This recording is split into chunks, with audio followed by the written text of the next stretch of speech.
Welcome back to One Piece Explained. Chapter 1142 kicks the Elbaph arc into high gear as the Holy Knights begin their invasion and bring the nation into a world of terrors, so let's get right into it. We pick things up with our 28th entry in the Ogre Child Yamato's Golden Harvest Surrogate Pilgrimage cover story as we finally get Yamato jumping into action and intercepting who we last saw threatening page 1 with Yasuo's sword, which can be seen sheathed in this panel. Of course, the move Yamato is using is the Thunder Bagua, a technique we first saw used by Kaido against Luffy during the tail end of Act 1 of Wano. We would see Yamato's usage debuted against Ulti later on during the raid, and as you can see, both Kaido and Yamato's initial usages mirror how Yamato's portrayed using it here. The Thunder Bagua briefly knocked out Ulti back then, but she quickly came to as if nothing had happened, which prompted the onlooking Animal Kingdom pirates to remark how durable the Ancient Zone users could be, and as such, I don't expect this to really do too much to Who's Who, though it may allow time for Yamato to take back Yasuo's sword and even save the abducted women that we saw earlier. It'll be interesting how Ulti and page 1 react to Yamato saving the day here, especially with Ulti seemingly having a grudge against Yamato for attacking her during the raid. Maybe we could see the siblings be grateful and end up joining under Yamato's command, similar to how Oden ended up recruiting his own scabbards. One last note here on this cover is that we get a very rare instance of Oda writing out the Don sound effect using English letters. This is normally written using katakana, which ends up getting translated in the official English volumes, but I'm failing to recall another instance where Oda has done this in recent memory. Not too much else to say about that, so let's get into chapter 1142, What I'm Afraid Of. The chapter starts off at the Walrus school as we find a group of children calling out for their teachers in the face of a giant monster. We saw the boy on the left and in the middle back when we were first introduced to the school, chasing after Luffy, Zoro, and Usopp. The girl on the right was first seen when the children of the school were yelling at Colin for being too violent, though she was a bit harder to make out. We got her design in full just a few chapters ago as one of the children who pointed at Gunko's arrow bird. Elsewhere, another group of students are running in fear. The two students to the right look to have also been present in that scene of the children complaining about Colin, and the one to the left of them with glasses may have been one of the children who pointed at Gunko's bird as well. Now the monster that's chasing them is the Jormungandr, a serpent found in Norse mythology. Earlier in the arc, we saw Roto's pet snake who was named Hilmengardr, and as we discussed back in that chapter breakdown, Yoru is the word for night in Japanese, and is also found in the Japanese pronunciation of Jormungandr, so the joke here was that Hilmengardr was named using the Japanese word for day, Hiru. There's some more fun wordplay here that actually works pretty decently in English translations, as the children call out that the snake will bring an end to the week. In Japanese, the phrase for the end of the world is pronounced the same as the phrase for the weekend, and as such, this prompts one of the children to ask if they're actually talking about Saturday. This may be the first time in the series that a specific day of the week has been referenced with respect to the timeline. We've of course had references with the naming conventions used by Baroque works, and we've had indications of specific dates thanks to stuff like the Wano arc starting on Tama's birthday, but we've never had a character call out the present day as a certain day of the week. Of course, this mention is all within the context of a gag, so it's not necessarily to be taken as anything definitive, but it is a fun texture in the chapter nonetheless. Now over in the faculty room, we are introduced to some more of the staff of the Walrus School, starting with the math teacher Mr. Blade, a horned giant indicating that he may also have ancient giant blood. We also get Principal Tusk, aptly named given his walrus-like tusks, face, and whiskers, and he mentions that they should call the chiefs, which suggests that there are other elders in the village that are in charge aside from Jarl. We've slowly been getting hints of the existence of other people of Jarl status throughout the arc, with Roto mentioning the possibility of Jarl and the other elders knowing where the key to Loki's chains were, and potentially even Jarl's statement of him preferring older women. So I'm looking forward to seeing these other elder statesmen soon. And of course we have Angie, who is introduced as a librarian and Saul's assistant, but as it turns out, she's also the language teacher at the Walrus School. A few chapters ago, we saw what may have been another teacher behind her, and there was a teacher holding a club with their back turned to us at the start of the chapter, so there may be a few other staff members that we have yet to formally meet. One of the children calls out that a student named Ager is going to get eaten, and we may have seen her among that group shot of students off to the side here, as you can sort of make out her hat's features. The child known as Ager was actually first introduced scolding the Straw Hats for being too violent and using foul language. He was also one of the kids who was terrified by Luffy's roughhousing on the swing set, which is why we see him slowly step back after learning that Robin is affiliated with Luffy later in this chapter. In Norse mythology, Ager was a Jotun who personified the sea. Principal Tusk leaps into action to save the child as we see him strike the Jormungandr's head with a large hammer. Now I'm not sure where this association with walruses and hammers actually originates from. We've seen it across media, with perhaps the most popular instance being in Digimon, where we see Zudomon, a walrus-like creature that also wields a similar hammer. There's also been a similar design in Marvel Comics with the villain, the Walrus. If anyone has any idea where this trope may have come from, I'd be super interested in reading about it in the comments. I should also mention that we've also seen a similar Walrus design in a Whitebeard affiliated pirate captain, Iolwan. It's not clear if he was meant to be a mink in hindsight, as we don't really see many aquatic mammals among the minks, and we've seen animal-like humans across the series before, but it's interesting to consider how these features may have ended up among the gene pool for humans and now giants. We also learned that Tusk was a former giant warrior pirate, explaining his combat prowess in this situation. You can spot a similar design to the crew's Jolly Roger on his belt, and it seems he did have a bit of an outfit change when he came on the scene, as his shoulder pads are now shown with spikes and his glasses are gone. Also in front of Tusk is a student with her hair tied up in a very tall bun. We saw her earlier among the group of students scolding the boys for roughhousing. Saul also helps in defeating the giant serpent as he delivers an armament hockey-coated fist to the monster's head. This is our first named attack by the giant, and it features a pun referencing both a final exam and the expelling of a demon via punch. In the English translation, this was translated as midterm X-slam. We're no stranger to Saul's physical strength, as we saw him put on a display during the O'Hara flashback, and his use of armament hockey should be no surprise either, as we were told by Dr. Fishbonen that all Vice Admirals were adept at hockey in some form. You'll recall that Saul was a Vice Admiral back before he defected, and we even recently learned during the Egghead arc that he commanded over Dahl, who is now herself a Vice Admiral in present day. She also employs a similar fighting style involving armament hockey infused punches, as we saw with her rock and roll blaster technique. The children of the school are in awe at seeing some real warriors fighting before them. Most of these designs look to be new, but I will note that this one girl seems to have the familiar sun symbol on her cap. We're told that these sorts of beasts are usually not found in the Sun World, and we'll talk more about their origin in just a bit. Inside the school, we find another teacher named Mr. Wolf in a bloodied, beaten state. It's really not clear what happened to him, as he doesn't give any details to explain his situation. Perhaps he was also attacked by the Jormungandr off screen, or maybe one of the Holy Knights quickly defeated him.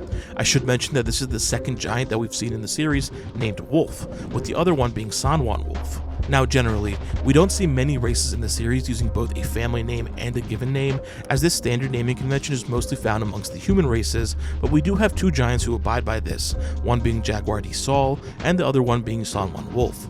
Of note, both of them are from outside of Elbaph, being from the South Blue and West Blue respectively. All this to say that Mr. Wolf may just only have one name, Wolf. When we look at his name in Japanese, you'll see that it is quite similar to Sanwan Wolf's spelling, though there is an additional character. Sanwan's name would be pronounced as Urufu, while Mr. Wolf's would be Worufu. As such, it's unlikely that these two are actually related, but I'd be excited if this is proven otherwise. Now speaking of wolves, we learn the name of another student in this chapter named Ylva, which can mean she-wolf in Scandinavian. We first saw her in the center of the group of girls who scolded the boys for chasing the Straw Hats, and have seen her recurrently ever since. We find her sleepwalking out of the school, leading a line of other students that we've seen across the arc. Behind her is the horned child with goggles. We initially saw him from the back playing in the water when we were first introduced to the Walrus School, and saw him in full as one of the students on the swing set alongside Aegir. Behind him is another horned child with this unique helmet that features a mohawk. He was seen amongst their group of kids when Ripley was first introduced, and behind him is a ponytailed girl with ear warmers or headphones that was also first seen in the background of that scene. And even behind her is a child with pompadour-style hair that we first saw beside Aegir as the children scolded the Straw Hats. We'll get into why all of this is happening in just a second, but I'd first like to briefly point out that this would not be the first time Robin has faced off against the mysterious sleepwalking ability, as back during Dressrosa, she helped restrain Cavendish, or more specifically Hakuba, his split personality that arose when Cavendish fell asleep. I wonder if that experience will end up coming into play here. Realizing the state of emergency, Mr. Blade sounds a Galler horn to notify the country that there is a threat afoot. We've seen the Elbaph giants make use of this before to convey certain messages, such as when Dory used it to alert the other giants that they had found Luffy, or when the giant warrior pirates used it to announce their arrival at Elbaph. And with this, let's talk about the World of Fears. As it would turn out, one of the assignments given by Ange earlier in the day was to have the children depict their greatest fears. Honestly, this feels a little too convenient given what became of these fears in this chapter, and I don't know that we should read too much into it, but there has been a lot of speculation for a while now that Ange might be a traitor or world government informant of some kind. Whether this is actually true or not, we'll just have to see. In the classroom are several students that we've talked about already, but there are a couple that were also in previous chapters, such as this girl with the black horns whom we saw in that crowd of students around Colin earlier in this arc. The girl talking about ghosts was first seen alongside Ylva, yelling at the boys a few chapters ago, and this child with the glasses was amongst the crowd of students scolding Colin. Once again besides Ylva and the aforementioned student with black horns. Incidentally, to the left of this panel is a child with slicked up hair who is seen raising his hand in this chapter. We first saw him in that panel with Ripley's introduction. In that same panel was this child with an afro that covered his eyes and horizontal spikes that came from his ears, who we also see in Angie's classroom in this chapter. As we see in this final double-page spread, all of the fears that the children called out in the classroom have been brought to life. Starting from the right, we have this giant beast known as the Nidhogger, the lightning dragon. In Norse mythology, the Nidhogger was a worm or dragon that was said to have gnawed at the roots of the world tree Yggdrasil.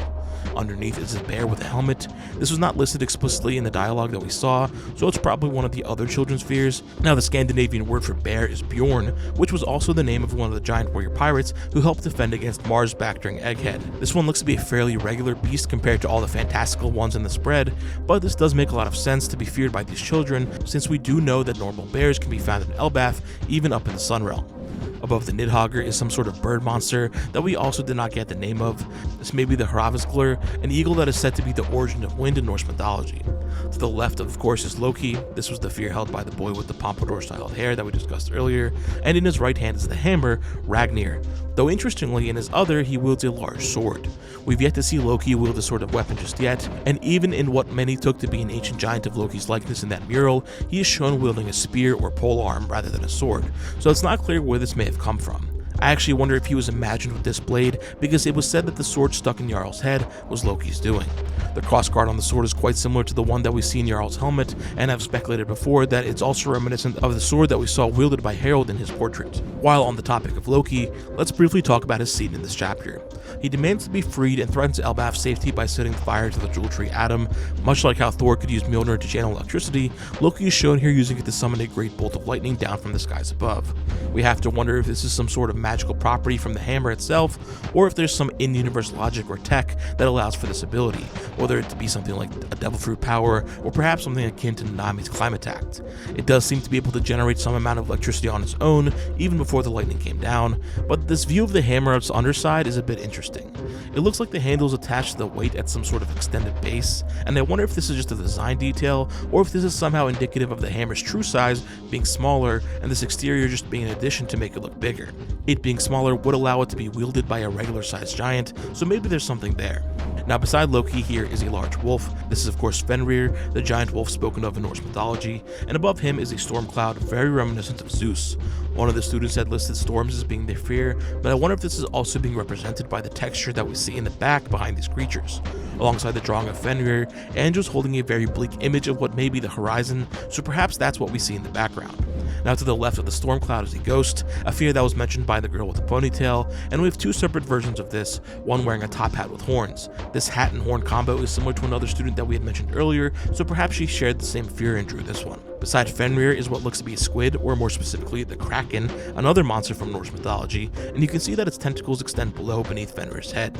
We've actually seen a Kraken in the series before with Surume, whom the Straw Hats met on their way to Fishman Island. We then have this iteration of Nika as drawn by the horned child with goggles. His depiction with the dagger, a sword, and the shield is more closely aligned with the one that we saw presented in the Harley, as opposed to prior silhouettes where he was shown with a spear. Beneath that is a skeleton or zombie known as a Draugr, another creature from Norse mythology, and all the way to the left is what looks to be an old lady, which would of course belong to the child who feared his own mother. Between this and the Zeus look-alike, perhaps there's some subliminal nods at Big Mom going on, but that's neither here nor there. All in all, this spread is fantastic and perhaps one of my favorite in the series. These creations all seem to have a certain style to them that is reminiscent of Kanjuro's brush fruit creations with that painted look to them, and of course, also evocative of what we saw in the mural from a few chapters ago, with some of these beasts' depictions having perhaps even been directly inspired by what the children saw in it. This all seems to be part of the plans that Shamrock mentioned in the previous chapters, with him suggesting that the Holy Knight's abilities could make a game out of this. We did see both Gunko and what we presume to be Killingham's powers at play earlier, with the children being put to sleep and the arrows guiding them down a path. While there's not any real connection between sleeping and dreams and the Kirin in mythology, from what I can tell at least, we have seen Killingham doze off twice now, and he mentioned that he was half asleep when he initially got summoned, so I think that's where we can attribute the sleeping ability to come from. The creation of these monsters themselves are a bit harder to place. It could be that Killingham also has the ability to bring forth these fears from the dreams of the children, as Ylva had mentioned that all of these things would give her nightmares. Or perhaps it's actually Summers' ability. Who knows? I like that Summers has kept his share around and is enjoying the view, and Killingham also mentions that whatever he's doing will only work until the kids get to the ship. It's still not clear to me if the world government has sent a ship or something, or if they plan on just taking one of the Giants' boats. I've been hoping to see some of the Giants that are Marines or world government agents make an appearance in this arc, so maybe that's on the horizon. Also of note, whatever ship they'd have would need to make it down to the lowest layer of the island, as they are currently in the Sun world, so I wonder if they have that accounted for. As the chapter comes to an end, we get a bit of quick dialogue between Summers and Gunko. On Summers' arm, we can see that armband that we mentioned a few chapters ago, but interestingly, the design here seems to be slightly different from the one that we saw in Killingham, though this could just be the matter of the design looking a bit off because it's a much smaller panel. Summers says to know love is to wound one another, which feels a bit cryptic in this context, but is another mention of love in the series, perhaps fueling the theories surrounding the power of love that I've talked about on the channel before. But more interestingly, he asks Gunko if she is afraid of anything, which may even help suggest that the extraction of these fears is his doing, but in either case, Gunko responds that she's afraid of Nika. Her being both aware and afraid of Nika could have many implications, and it's not clear if it's the case that all of the Holy Knights are aware of the significance of Nika, or if it's just something close to her in particular. There's been a lot of speculation about what Gunko's deal is across the last few weeks, as she stands apart from the rest of the known Holy Knights in a few key ways. For one, she's the only one who has yet to be given a saint title or world noble status via Oda box. Not only that, but she's the only one who doesn't have a family name, with her name actually just being kanji for army child. And relative to all the other Holy Knights we've seen, her outfit is way less regal and even a bit demeaning, given her lack of pants. It's been speculated if she was not born into a Celestial Dragon family, but instead raised to become a Holy Knight in some capacity. Her familiarity and fear of Nika here is especially interesting when you consider the association between Nika and slaves. It will be quite the twist if we come to learn that Gunko was once a slave that was molded into a soldier for the Celestial Dragons and given the rank of Holy Knight, making her someone who Nika had failed, while the Celestial Dragons offered her salvation. Some really cool directions this could go. I'd love to know what you thought about this chapter down in the comments, so please share your ideas and theories on where Elbaph goes next. As always, you can find all of my weekly manga breakdowns in the playlist in the description, and if you made it this far into the video, thank you so much for watching, stay safe, and I hope to see you in the next one.